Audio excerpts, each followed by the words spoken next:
All right, so we're going to move on to our next panel here. So our next panel is going to focus on the changes in grain inspection and weighing services due to advancements in automation and computer technology. So our panelists include Mikesh, who is Vice President of the North Dakota Grain Inspection Service, NDGI, an official grain inspection provider under the Federal Grain Inspection Service, so an officially delegated inspection agency out of Fargo, North Dakota. She is currently president of the American Association of Grain Inspection and Weighing Agencies and a member of the National Grain and Feed Association's Grain Grades and Weights Committee, of which I'm staff liaison, so I get to work with Kia quite a bit, and also serves on the Federal Grain Inspection Service's Grain Inspection Advisory Committee.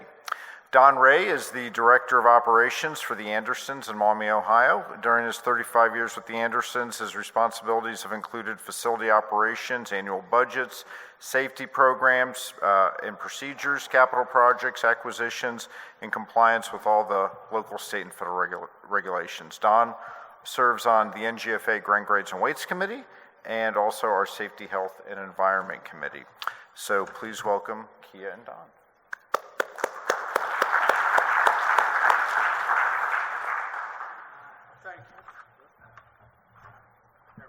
Can you hear me? Yeah. We're going to talk about some of the technologies, some of the things that NGFA is working with the different companies, with different companies out there, with FIGUS that we can bring to the table to make us more efficient. But before I get into that, I really want to talk about the grain industry as a whole and where we were 70 years ago, where we are now, what is the same, and what has changed. If you looked at the grain industry, grain facilities 70 years ago, they used the same equipment that we use. You had legs, you had conveyors, you had screeners, you had pits. The equipment was the same. The size of the equipment, the efficiency of the equipment has changed quite a bit. 70 years ago, you had 3,000 bushel legs, 5,000 bushel legs. In the 1970s, all of a sudden you were getting the 15,000, the 20,000 bushel legs. And in the 90s, all of a sudden we're 40,000, 50,000, 60,000 bushel legs. And now they have legs that are over 100,000 bushels. So we've become a lot more efficient in how we move grain in our facilities. The people that we do business with, the railroads, the vessel companies, they've changed quite a bit too.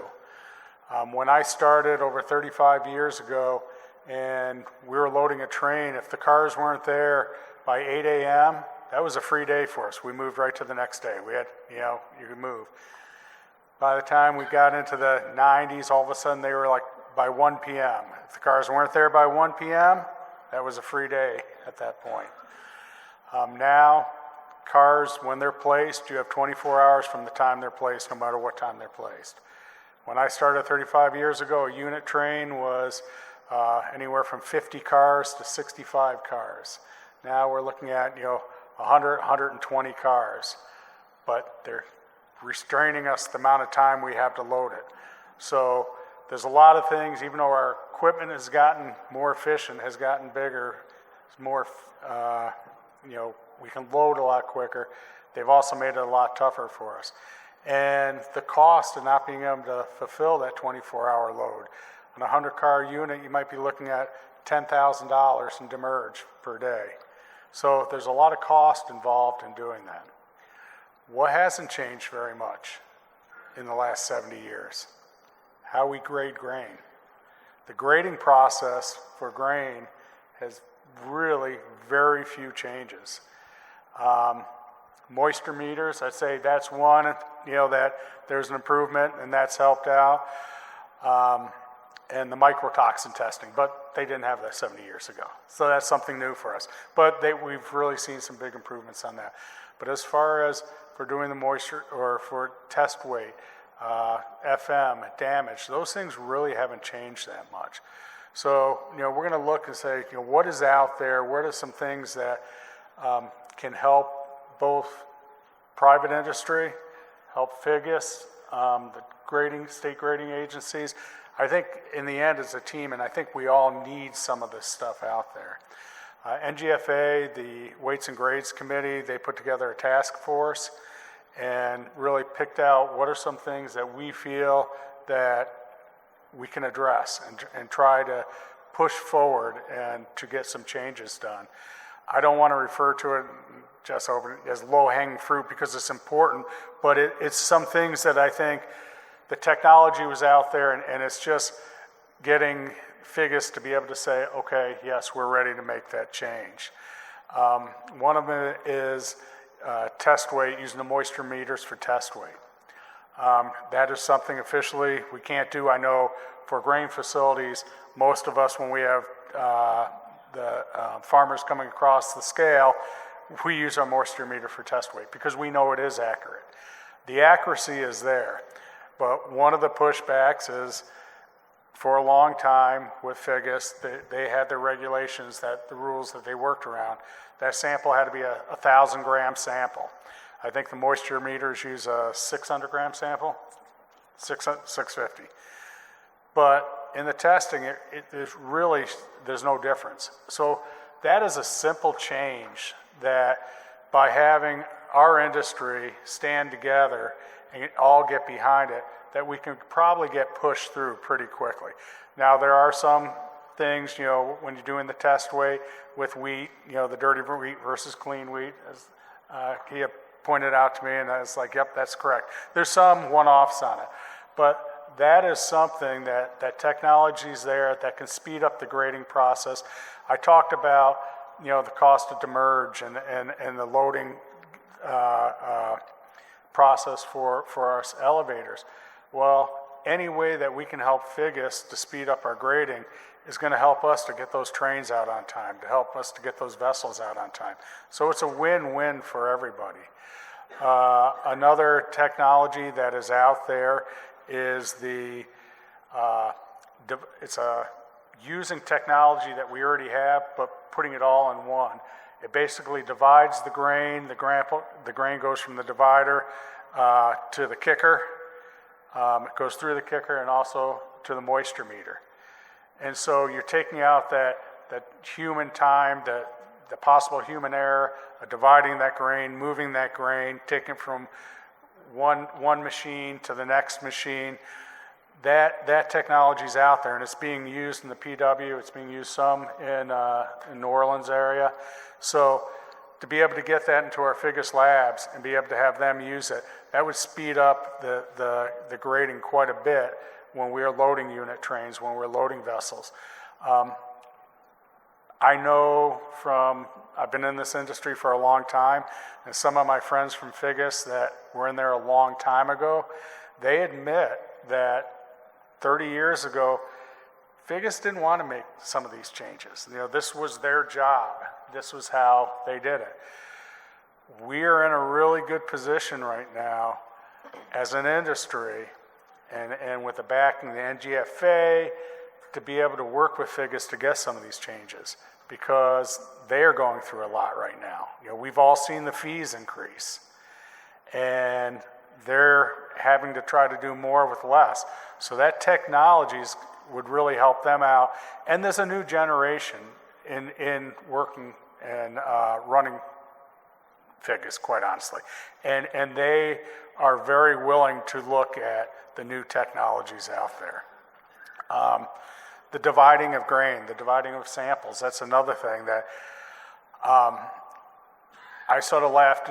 I might show my age. Does anybody remember the little red book or the red book that you used to be able to get from FIGIS? Yeah? Okay, someone else my age. Basically, FIGIS put this out, and they did a lot of testing and a lot of checking because when they're doing samples, you start with a 1,000-gram sample and you divide it down, you get down, and you have to pick, let's say, corn 150 grams. And FIGIS spent a lot of time looking at getting those samples smaller and smaller and smaller, and said, at what point do we lose that accuracy on the pick? And they put out this red book, the little red book, and it was for grain elevators because they knew, quite honestly, there was no way grain elevators could do the picks the same way FIGIS did during harvest when you're trying to get 400 trucks through a day.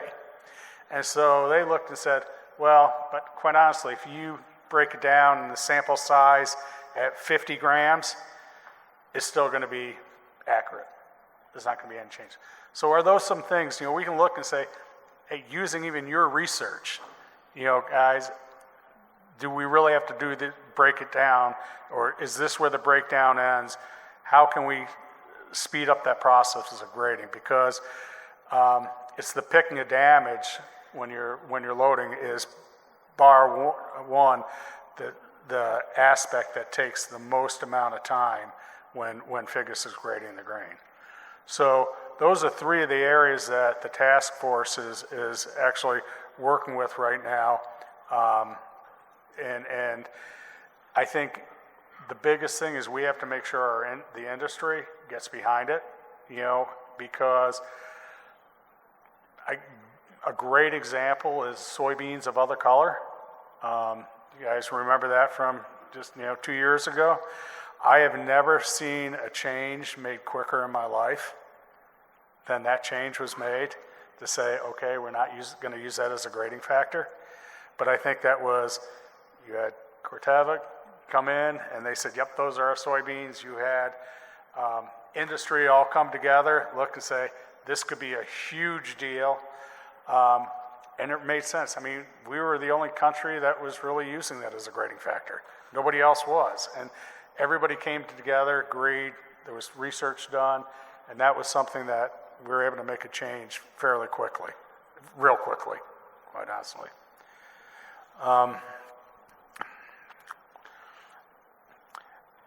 Some of the changes with the technology would definitely help with the consistency of grain grading. One of the things that's really important for our industry is the belief that when people are buying grain, they are getting what they're paying for. And with technology, AI, there's a lot of stuff out there that is gonna help make our grading more consistent, which is so important. And a lot of you see it in Canada. You see these photo lenses that they're using that can actually do the damage in grain and pick damage, and it's in a matter of seconds, and do the full sample. I mean, that technology is out there. So technology is going to help with the consistency. It's going to help with the cost. We see the fees going up. We've all seen the Figgis fees going up. As export numbers come down, Figgis still has their costs that they have to pay. All it's going to do is expand that cost. And Figgis knows at this time that they have to do something to control their costs. I've heard this a lot during these meetings today. We're not looking at cutting jobs, and we're not looking at cutting Figgis jobs, but maybe looking at not adding. Right now, Figgis is doing a lot where they're moving people from I know I have the Toledo field office right by my headquarters, and 3/4 of that field office is in New Orleans right now, and they've been there for quite some time. So the timing is right for this technology. We have everything, Figgis, I think, was very receptive to it. We have a lot of the companies out there that are working on it, but as I said, where we have to work with Figgis, we also have to work with those companies out there. We have to be able to say what's important to us, what makes sense, and really get behind, because these companies aren't going to spend a ton of money on research if they don't think it's something that our industry will get behind and really needs. Thanks. I have to say, I don't have much of a voice, so I apologize ahead of time. But to go off of what Don's saying, we've been working on this now pretty heavily since a little before last November. And where a lot of it started was back in November in Texas. We had a summit under the Agricultural Marketing Service. And Bruce Summers and his team, his leadership came, and you had different divisions like FGIS, but also livestock, poultry, organics, specialty crops, vegetables. Everybody was coming together to look at how is it that we can make sure within these government programs that technology is being utilized appropriately. One of the problems that multiple of these agencies were having problems with is that they could find these technologies, but the government wasn't necessarily, the IT departments within government weren't necessarily allowing them to implement it. And that's something I'm sure a lot of us here in this room have seen over the years, is when you're dealing with a federal agency, it does get to be a lot more difficult. And so there is, to start it out with, there's a lot of initiative coming from the top, even above FGIS. It's not just FGIS, it's all those other departments, other grading programs that they're looking at determining technology, finding different needs for that. So since that happened, the USDA, AMS, they had invited Jess along with a few other NGFA and other stakeholders. And from there, we decided that we were going to develop multiple task force and committees to give you an idea of where we're at today and what's being developed. And so the NGFA task force, the Grain Grades and Weights Committee, was developed. And then we also, under AGWA, which I'm a part of, which is the Grain Inspection Weighing Agencies Association. And we have a committee where we're going through and we are working to develop more information and better define resources based off of NGFA's priorities. And really what we've determined through all of our discussions is that the industry is what needs to drive what needs to change, but we then can help the resources to determine how that can be changed, what different standards need to be changed. In the past, and I've seen it a lot, where someone will be excited about a new technology. They're like, oh, just like the test weight with wheat. Oh, it can't work because test weight's clean for wheat. And it's just dismissed automatically. Through all of our discussions we're having with FGIS, NGFA, AGWA, that's not a problem anymore. There's a lot of openness as to, well, what is actually still needed. And so just like soybeans of other colors, it was determined that for the industry as a whole, that maybe isn't needed as heavily as it once was. So we're really taking a step back and looking at, are there different factors that aren't needed, or can they be changed on the basis that they're being tested on? And FGIS is very receptive to having those conversations when they never used to be. So once we kind of vetted that out and made sure that we felt like maybe we could make some headway on that, then we started making some more investment in time into seeing what it is that we would actually want to see changed. Don went through the 3 short-term priorities and goals that NGFA has come up with the test weight and the moisture, and a lot of working with the breakdown of the samples. And a lot of that came from our AGWA Technology Committee going through, and we just broke down what is every single thing that could potentially be sped up, more accurate, or what is a potential bottleneck that we see for industry. So I know when we're out there grading trains that if it's a higher damage train, that damage is going to be the bottleneck. But in some of the different areas that we're dealing with, there's not much damage at all, and then breaking down the samples with a gamut divider is the biggest bottleneck that we have. And so it is different depending on region, and so we're really looking at what are multiple ways that we can dive into this. So we've also assessed that one of the important things to do is start seeing what is out there, what's existing technology, no use reinventing the wheel. And so there's been a lot of conversations with visual grading, imaging vendors. There's been a lot of conversations with other entities that could help make the grading quicker or more accurate.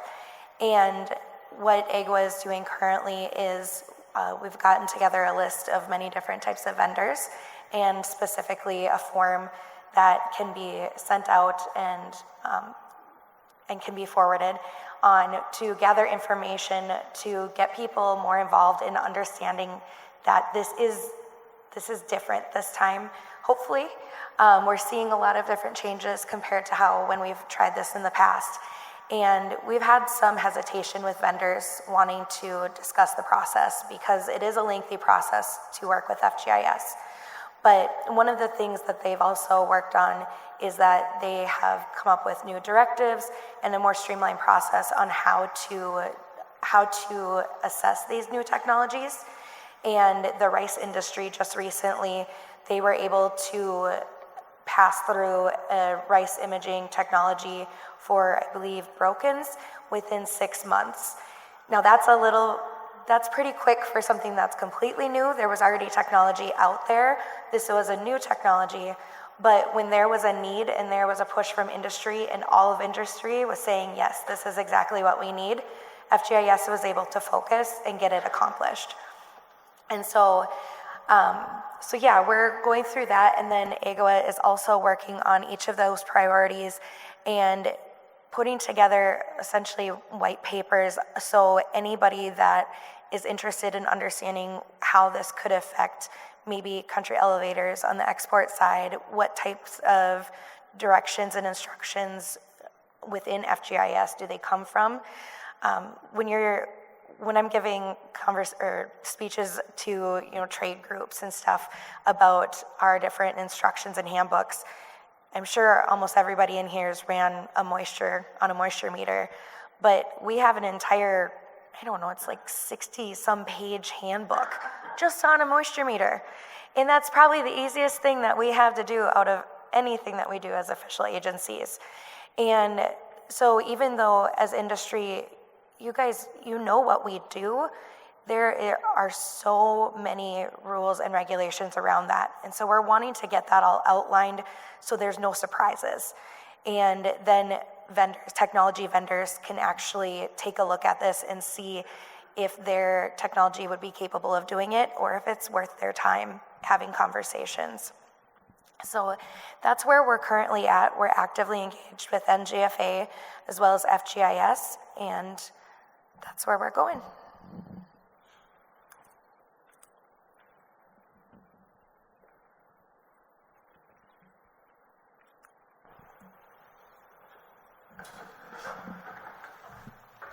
Great. Well, thanks, Kia, and thanks, Don. Obviously, there's a lot of we're working together, and I think the big thing to mention, I know we're talking a lot about the Federal Grain Inspection Service. I think the important thing to remember about this is that as a government agency, the challenge we face is getting approval, right? I think that there's a lot of consensus within industry, within the inspection agencies, within industry, how we want to move forward with the new technologies, the challenge we face by being a government agency, the process that it takes for approval for a product to be officially certified for official inspections, right? So there's a lot of providers out there, there's a lot of companies out there, there's a lot that you could use, individual facilities could use, but if it's not official, it's not official, right? So that's a challenge you would face in actually working with customers that you have.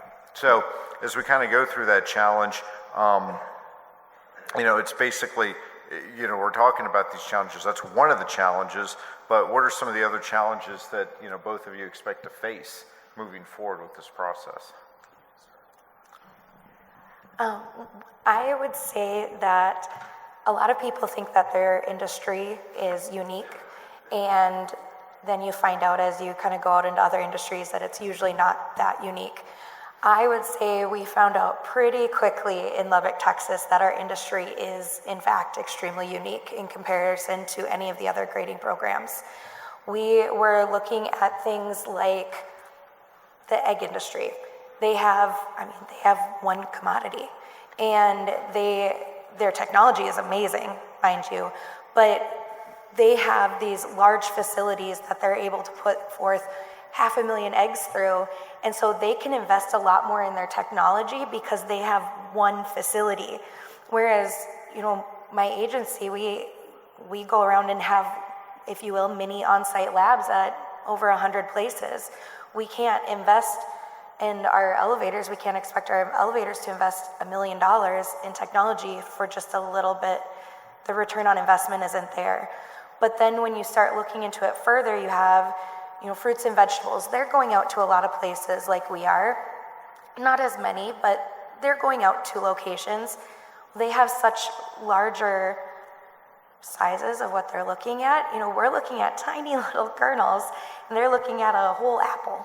And because of that, the defects on those are a lot larger as well. And so there was multiple vendors that were so excited coming up to us telling us, we can do this with technology on your phone. And I was like, no, you can't. There's no way. Our cameras can't pick up that type of image. And so, one of the pieces of technology that has shown a lot of promise it's the one with the rice industry, but it can be used for other small grains, and they're working on things with corn and soybean as well. But just in order to get all three sides, or a 360 view of a kernel, you have to have three $7,000 a piece mirrors in a triangle form versus just having a singular iPhone. And you're still not getting the full picture. And we're having to do, 1,000 kernels for each sample, and those rail cars are going pretty fast. So even though, we're seeing some of these things that can go faster with looking at damages, the in-depth research that we're looking at is that these AI-based entities are slower than our graders. They're going to have more consistency, and they're going to have pictures to back it up. But at this moment, they are actually slower, at grading the grain. And we also have a long list of different commodities, not to mention a long list of damages within each type of commodity, which is different for each one. We have way more tests than anybody else has in any grading program. The livestock program, after that November meeting, they had a pilot program up and running within a few months, I think. And it was all because they could use essentially iPhones, and just the person at the facility was able to take a picture, and the USDA grader was able to see it back at the USDA office, and they were able to go from there. That's just not something that's feasible for us. So it's one of our challenges. Yeah, I would definitely say one of our challenges is the amount of grading factors that the United States has on its grain versus what other countries have. I don't know why the U.S. has gotten a bad reputation in Europe. They, say Frankenstein food and everything, but we do far more testing than they do throughout the European nations. And so, I remember I was reading about, I think it was wheat in Sweden. It was a Swedish company, and they came up with this equipment that could fully grade the wheat, put it under, and it was like, wow, this is awesome. This is a game changer. And then I read, they have like 4 factors that they, grade their wheat on, and we have like 16. And so, one of the things that we really have to look at is these factors that we use for grading grain. Are there some things that maybe we don't need anymore? And I think that's a place to start. That's where soybeans of other colors came up. That was something, we were the only ones that did it. And guess what? All it did was hamper the United States, because, when they tested it and they said, okay, everything else is fine. It doesn't change any of the other characteristics of that soybean. Well, it didn't matter. On our grade certificate, that number 1 soybean might have gone out as a number 4 because the color, and the seller, all they looked at was, we're getting a number 4, not a number 1. So that was an example of something, but it really took that issue to bring it to the forefront and say, wait a minute, why are we still doing this? Do we still need it? I think we have to take a hard look at our different grading factors on all the grains, and then look and say, what are the technologies? What can we do? If we think that we're going to be able to come up with one technology to hit all the grading factors, that's going to be pretty tough. But I think if we can look and say what really makes sense, what's going to speed up this process, what's going to economically be a positive for our industry, I think we have to attack it from that. And I do think, as fast as AI is moving and what you're seeing, If we're on the forefront of this, I think we can see some changes fairly quick. Another thing that we see on our grain inspection side is there are all different types of customers. I mean, every elevator is different, and there's different sizes, there's different things that they care about based on geography. And so like I was saying earlier, what is a bottleneck in one area might not necessarily be in another. Well, if we do changes to the technology or how we grade or determine certain factors under the United States Grain Standards Act, we have to make sure that we're maintaining consistency across grades. And so even though, say, visual imaging is a really big thing in one area and it goes really fast and there's something that helps with speed, but then in another area that is loading and it can take all day to load 5 cars, they don't care about investing that time and money into that piece of equipment. But if we do it across the board and it does make changes into those grades, it has to be done across everything. And that's really to make sure that the industry is seeing the same grades from A to Z. And so that's why we're bringing this forth to multiple different areas and having these conversations to get people talking about it, of what really does industry as a whole want and need, and what do you want to see us change. And just a little background here too, I think as Don made earlier about the fees, right, and the recent fee increases. So the Federal Grain Inspection Services had a significant fee increase. In fact, it was a federal agency. They receive about 70% of their funds are user fee based from exports, also domestic. And it was the first year they actually they completed the fiscal year last year in a deficit. And they finished the year in a deficit as a government agency, obviously because of the rates they were charging, how they calculate those rates, and the volume.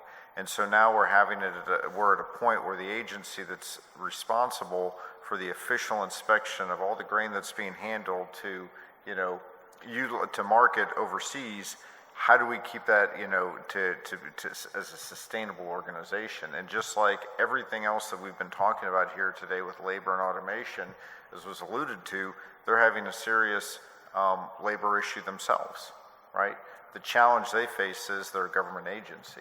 So to go through all these changes that they're having, the technology, it's not like what can be done in the private sector. So as much as there is, we're wanting to do everything we can to help and we want to get them moving, we still have to do it. And the challenge is too, is a lot of these technology, these companies, these providers, are they willing to spend the resources to then submit something to the agency for the approval process that may not be approved, right? So these are some of the unique challenges. The other challenges are too, that's what we've had. We've had some of these companies that operate in other countries, such as Australia, right? They grain wheat in Australia, or they'll grain wheat in, say, Europe, and they say, your standards are very complex, right? And that's another fundamental issue. Is that something that, do we go about thinking about changing the standards? That then would be the impact on grain grading, that's pretty significant too, because then that's something we would definitely have to be, make sure that who our customers would be, that they would want to go along with that, which I think kind of brings to the point, especially with you, Don, because obviously with the Andersons, you're involved in both the export and domestic market. So there's obviously significant differences between export and domestic, and so I guess then how the technology plays into that. So I don't know if you want to discuss that a little bit.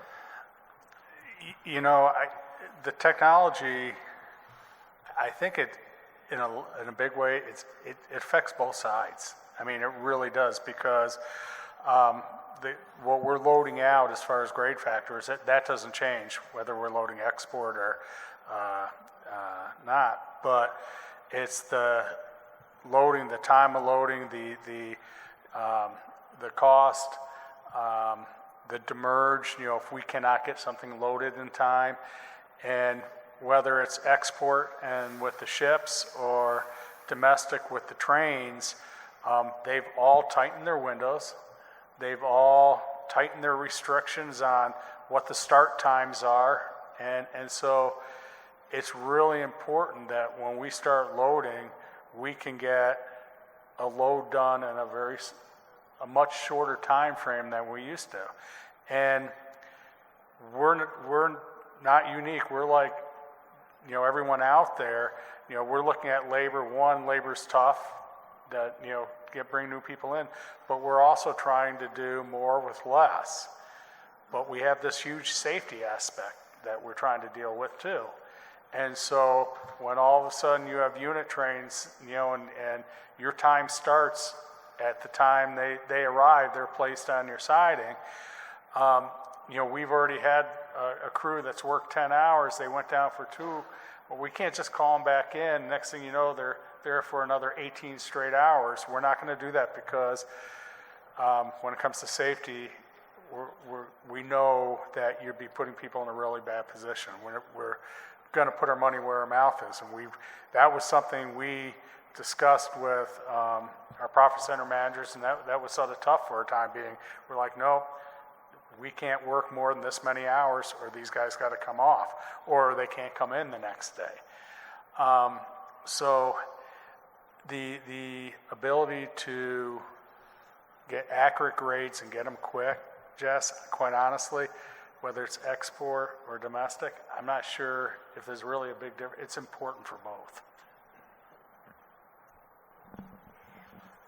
On the grain inspection side, just purely on labor, one of the things that I think is probably the biggest difference that I see is that a lot of the domestic grade and grading is done by private companies that are designated by FGIS, but then the exports are done by federal or state agencies, and it's not as easy to staff up and staff down.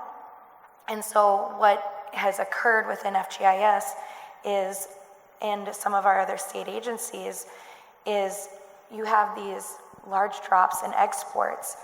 Well, say the New Orleans field office area has over 300 employees.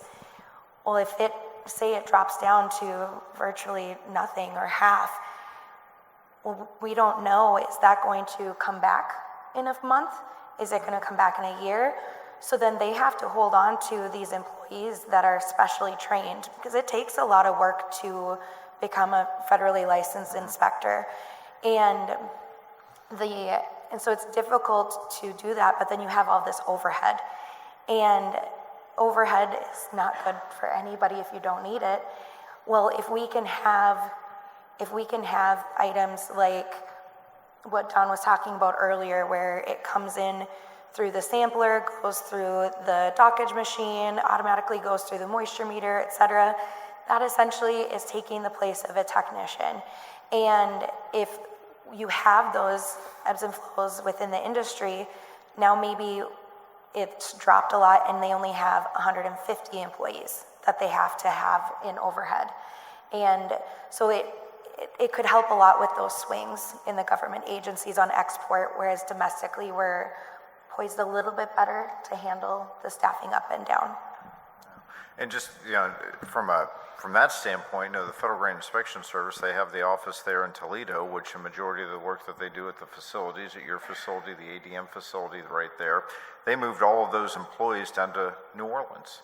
And now they're having your agency do a lot of the work there because they realize that that's very important. They're having to move their resources because of the shortage that they're having in their employees, which is why this technology advancement is so important to them. But getting to the point too, as far as the technology there, as far as the training that it takes, how long, when you think especially of wheat and the different classes of wheat, there's a difference between soybean and corn, right? As far as grading and what you're looking for and what that takes. But we used to get into certain commodities, that can take some time. That's right? That's something I'm sure you have to deal with just internally with your employees. And how do you, how do you maintain that? Yeah, when we're looking at training a corn, soybean to wheat, it takes well over a year of peer training if you were to combine it all together. We generally don't allow people to go one to another. They need to have more experience in between, but it's a lot. And then you start putting in things like peas and lentils or oats, rye, etc. And it's multiple years of training that you can't, even if the volume of business is gone, you can't just let those people go and then expect that you can get it back. So it's a difficult time that I'm sure you all are having in many different areas of your business as well. I'll just say, you said it takes a year or more than a year. And quite honestly, to be really good at it, I'm going to say it takes 5 years. These people that they're picking all the time. I can say as a former plant manager, and I think most people that were plant managers can understand this. I knew every inspector that came into my plant, and when we were loading, there were sometimes I was smiling, and there's sometimes I go, oh, it's going to be a tough load today. Yeah. Well, and then, on the other thing I think worth mentioning too is that you have to think about, for example, Washington State, right? There's a couple of states that are delegated to do the official inspection services for export on behalf of FGIS. So you have Washington State, which obviously, Columbia Grain's very involved there, and some of our other members. That's the challenge they face with that agency. They're having to go through the same exact thing. They're having to raise their fees significantly. It's going to our members that are having to pay these fees, and there's really no projection in the near future for an increase in exports, right?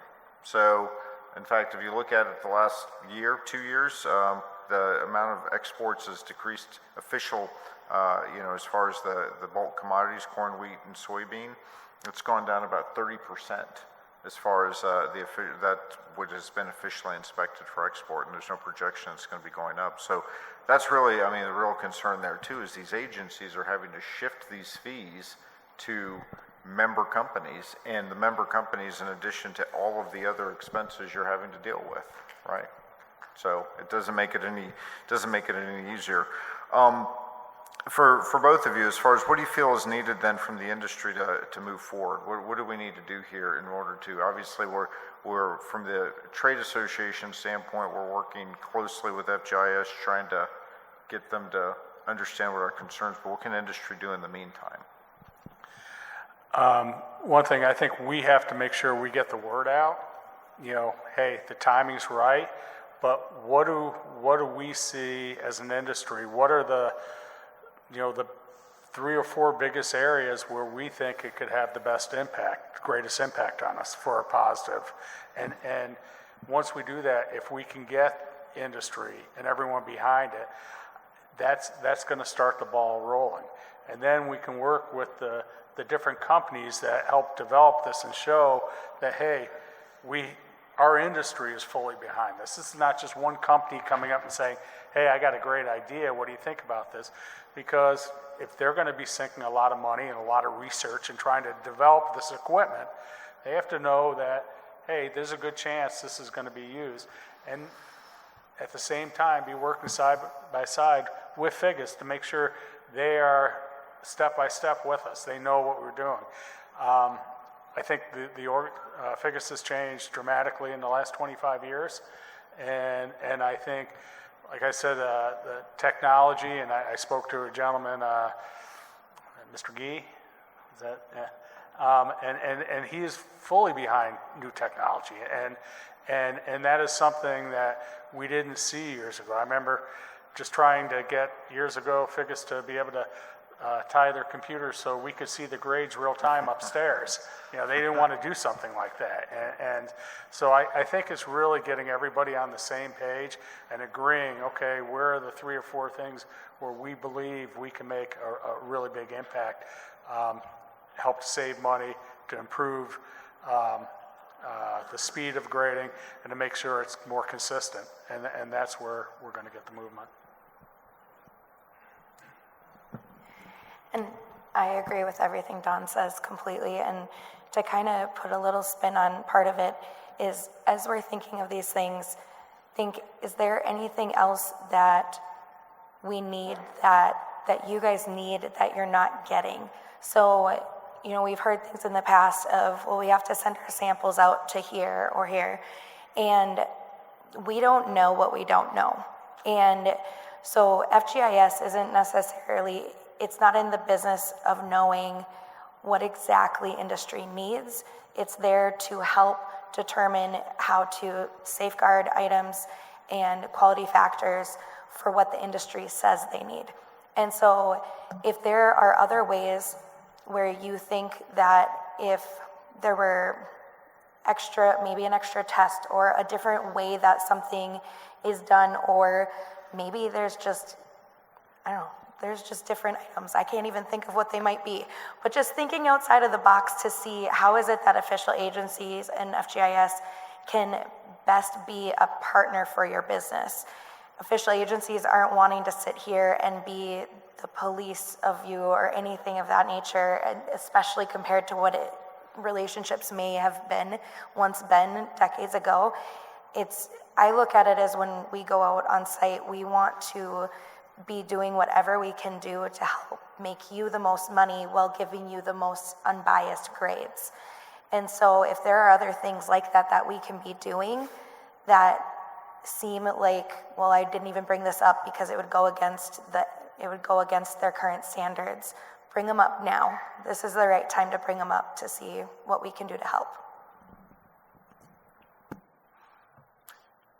Any questions or comments from the audience? Like what microphones?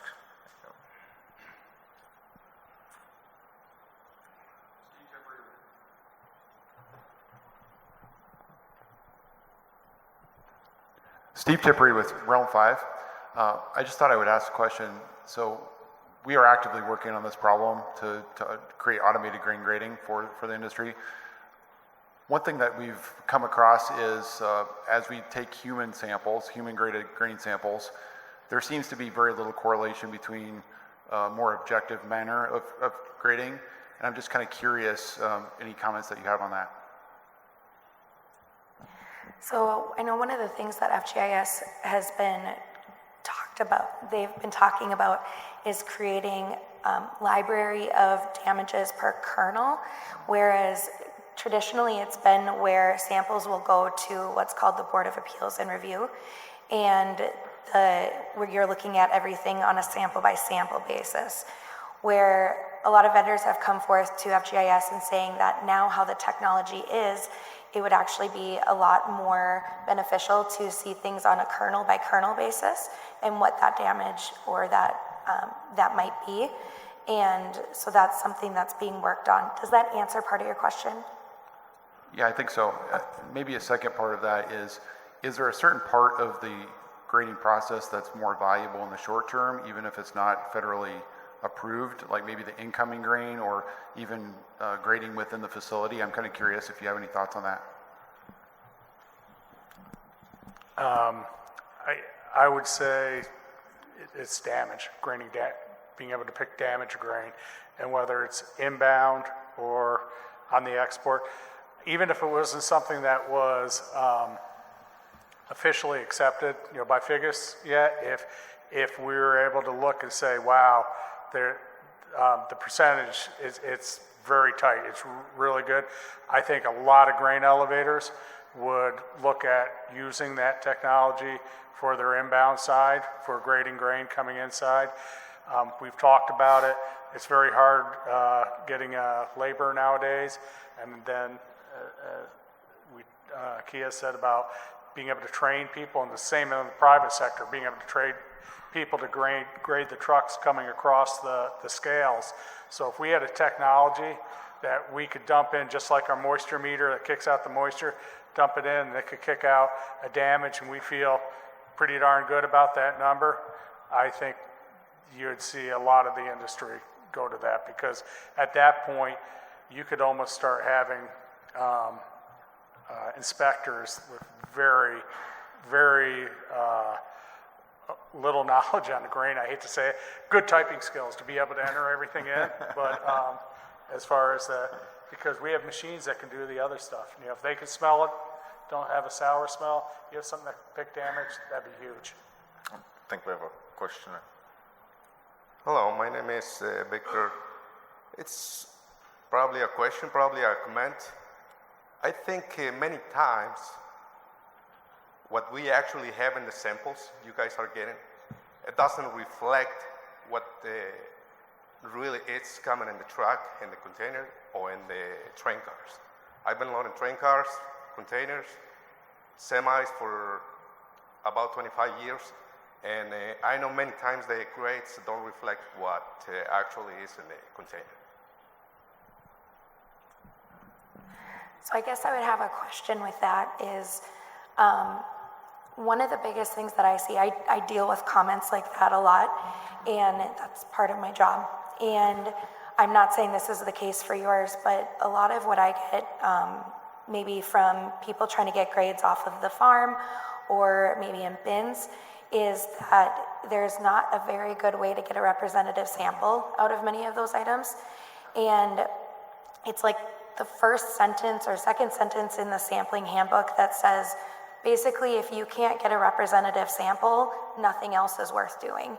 And it's something that I talk about all the time, and we have other analytical labs, and it's the most important piece of anything we do is how to get a representative sample. And that's why we, in order to get those official certificates, that's why we're mandated to be on site to make sure that everything is coming through that divider properly, the pelican properly, that there's no way that you can kind of mess with the system. So a lot of times trucks aren't being done that way. I know when we have a lot of places we'll call them truck labs at, and when we come in and we're doing truck labs, it takes us a little bit longer because we're having to sample in so many different places that maybe your Anderson's guys wouldn't do. And so that could be part of it. I don't know if we're comparing things that are sampled officially versus not sampled officially.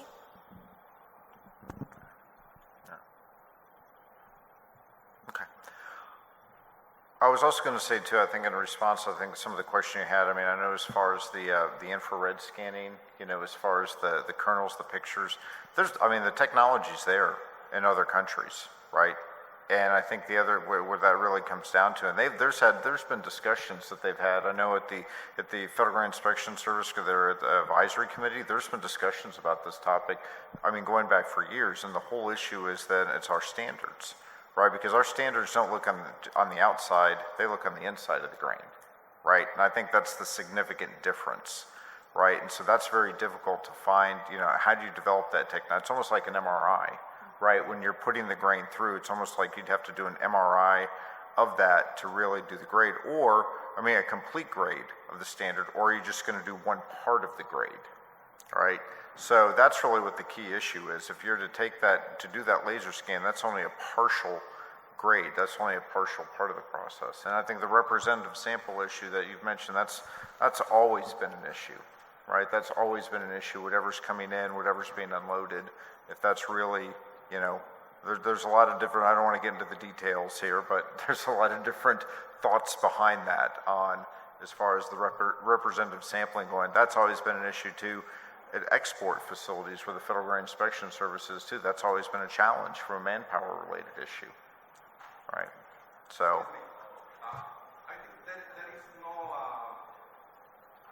blame actually for nobody. The problem is the grain is pretty tricky. The grain depends the way it's set up in the overhead, the way when the container you got it from, it's running a little low. Then you got a bunch of FM at one spot. Then the pelican catch that one, and then you got an accurate sample. That's part of the problem. We got problems like we send a truck running through the screener, but we got the bed lock is running low on the overhead, and then from the other end we coming back like a 20% FM. And we know it's completely inaccurate because they just got the bed lock, they probe the spot where you got probably 5 bushels of FM. And how do you fix that? I think you'd have to change the definition of representative sample to fix that. You'd have to change that definition. And those are things that are really good to hear when people are having those types of issues, because it's people are seeming to, when we're having these conversations, get really stuck on just the visual imaging piece. But there's so much to what is being done to get that grade, like the sampling. And so, like I just said, if the sampling's not good, the rest of it's pretty worthless. So if there's problems like that you guys see where if we had more details on what you would know from that, we'd be able to dive into it more with FGIS and see if there are other solutions we could figure out. And I think that's something, just to let you know too, FGIS they've even suggested, right, with our task force that we're working with to review the grain grading handbook. They've even said, is that something that we should review, for soybeans to review? Is there any way to streamline that process? So, FGIS has even asked us, is that way to help expedite the process, as far as we're working on this new technology, is there a way to streamline how you're actually, what you need to do? Another thing too is, as we're talking about these new technologies, if they're able to keep up quick enough, there's a lot of discussion of going to inline grading versus representative sampling. So where anything that's coming off, like that secondary sampler going through, instead of us dividing it down into 1,000-gram portion, we would actually be visually looking at and analyzing every single piece that comes through that area.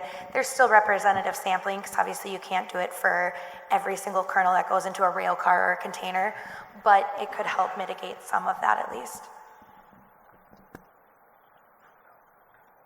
Okay, any other questions? Well, thank you very much to Kia and Don. Very good conversation that we had here.